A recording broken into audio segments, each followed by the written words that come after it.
With just a few days left in this race, the Conservative leader is making stops in ridings that polls show will likely be won by members of his party. The itinerary includes Saskatoon, where Mr. Poilievre held a press conference this morning.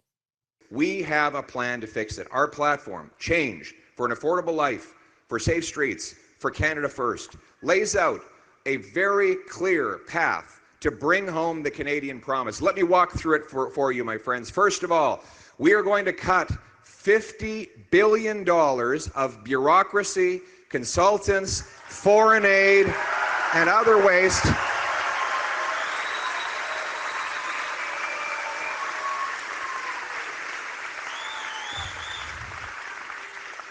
to bring down the deficit, the inflation, and the tax burden. In fact, we will cut the deficit by 70%. The Liberal deficit that they will leave behind will be cut down by 70%, and we will be on path to getting towards a balanced budget. Second, we will cut income tax by 15% so your hard work pays off again.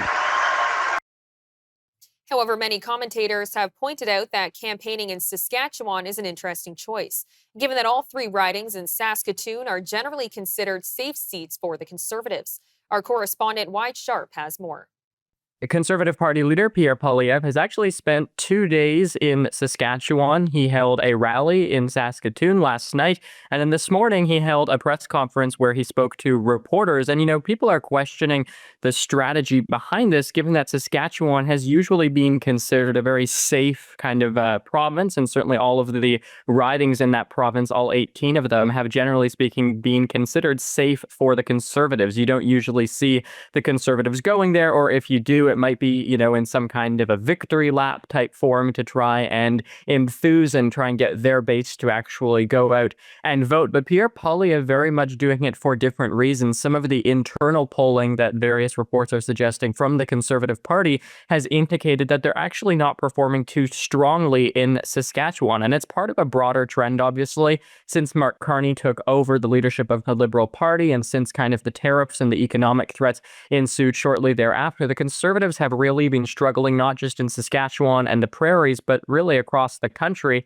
And another indication of that is the central campaign team for the Conservative Party rerouting essentially some of their volunteers to go and campaign in the riding of Carleton, which is actually Pierre Poilievre's own seat that he's held since 2004, which kind of just lays down the fact that they really are kind of nervous that Pierre Poilievre could lose his own seat, which is something that not a lot of people would have anticipated, even in January when the Conservatives were ahead by about 20% in the polls to the Trudeau Liberals. And certainly in a province like Saskatchewan, it was almost certain that they were going to win all of the seats in Saskatchewan. Right now, they have all the seats in Saskatchewan. And so, provincially, obviously the NDP has a number of seats in Saskatchewan, especially in kind of that Saskatoon area. So maybe they're getting concerned that some of those provincial NDP voters might start to cross over and vote for the federal NDP as well, because Saskatchewan is a fairly non-liberal province, if I can say. They generally speaking don't vote with the Liberals,